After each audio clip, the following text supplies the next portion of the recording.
Majelis Hakim dan Jaksa yang terhormat,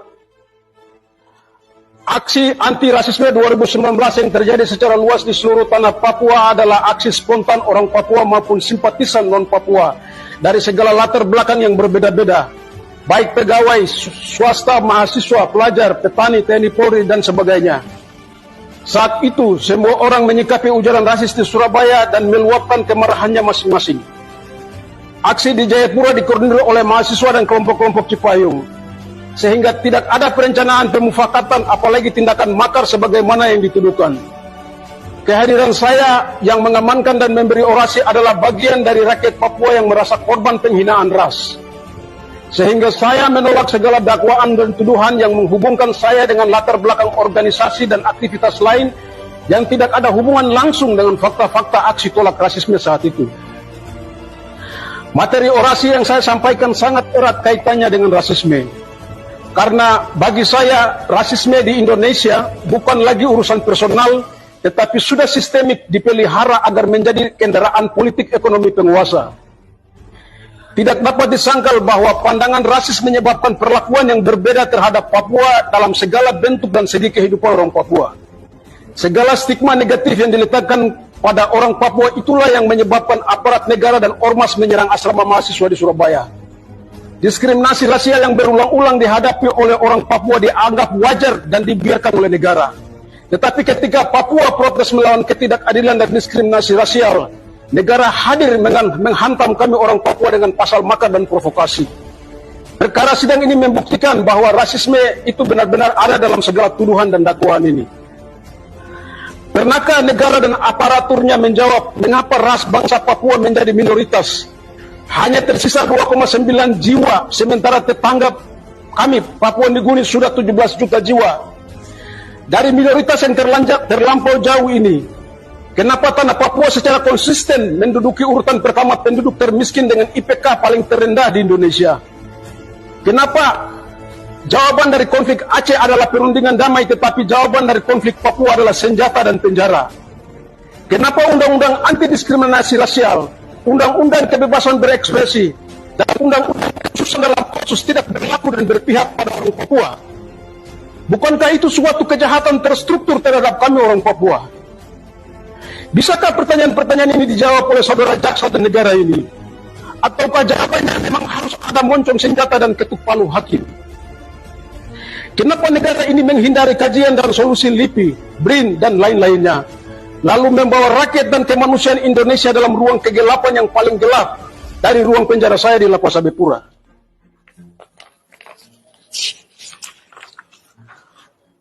Majelis Hakim dan Jaksa yang terhormat, kehadiran saya pada aksi damai tolak rasisme tanggal 19 Agustus 2019 adalah untuk mempertanyakan semua itu. Saya tahu bahwa saya memiliki hak hukum untuk melawan segala bentuk rasisme. Negara ini memberi ruang belajar, dan saya telah mempelajari konstitusi, semboyan, dan Pancasila.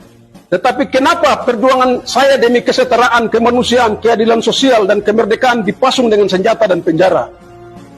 Saya percaya bahwa hak untuk bersuara dan berbicara adalah hak yang dijamin oleh konstitusi dan hak asasi manusia. Saya telah melaksanakan hak-hak tersebut dengan damai tanpa merugikan siapapun. Saya percaya bahwa melawan rasisme adalah hak dan kewajiban setiap individu yang peduli dengan keadilan sosial dan hak asasi manusia. Rasisme adalah masalah global.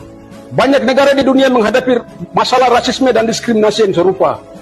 Oleh karena itu, sebagai warga dunia, tindakan saya dan rakyat Papua juga harus dipandang dalam konteks global dan dianggap sebagai bagian dari gerakan sosial yang lebih besar untuk menghapuskan rasisme dan diskriminasi di seluruh dunia. Rasisme bukanlah sekedar masalah pribadi, tetapi masalah struktural yang harus diatasi secara sistemik, mulai dari aparat TNI Polri hingga di ruang-ruang peradilan hukum ini. Kebijakan hukum janganlah menempatkan pelaku rasis lebih unggul dan kebal, dan menempatkan korban rasisme lebih rendah dan buruk terus-menerus. Karena rasisme struktural adalah ketidakadilan yang terbangun dari kebijakan, hukum, norma, dan nilai yang diterapkan oleh sistem yang ada, yang menguntungkan kelompok tertentu dan merugikan kelompok lainnya.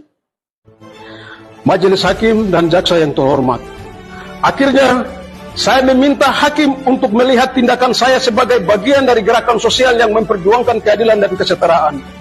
Saya juga ingin menegaskan bahwa tindakan saya melawan rasisme adalah tindakan yang dilakukan dengan niat dan jujur dan tulus untuk memperjuangkan hak asasi manusia dan keadilan sosial. Saya tidak melakukan tindakan tersebut untuk tujuan pribadi, melainkan untuk mewakili suara ras bangsa saya yang terdampak dari diskriminasi dan ketidakadilan. Oleh karena itu, saya berharap agar hakim dapat membebaskan saya dari segala tuduhan yang diarahkan kepada saya dan memberikan keadilan untuk saya, tetapi juga untuk bagi orang Papua, Indonesia, dan dunia, bahwa di ujung palu hakim tidak ada rasisme melainkan kejujuran, kebenaran, dan keadilan. Saya harus mengakui dengan jujur dan berterima kasih untuk majelis hakim yang benar-benar mempertaruhkan segalanya untuk menghormati hak kesehatan saya hingga terselesainya proses perawatan dan pengobatan. Begitu pula pihak penasihat hukum, jaksa yang bekerja sama sehingga hak dan kewajiban dalam proses peradilan terpenuhi, sekalipun tembok ketidakadilan yang menghancurkan kemanusiaan di depan hukum. Rasisme adalah bentuk penindasan yang menghambat kemerdekaan dan kesetaraan. Angela Davis. Tidak ada tempat untuk rasis dalam peradilan hukum. Ketika keputusan hukum didasarkan pada ras, itu merusak integritas dan legitimasi sistem peradilan itu sendiri. Sonia Sotomayor.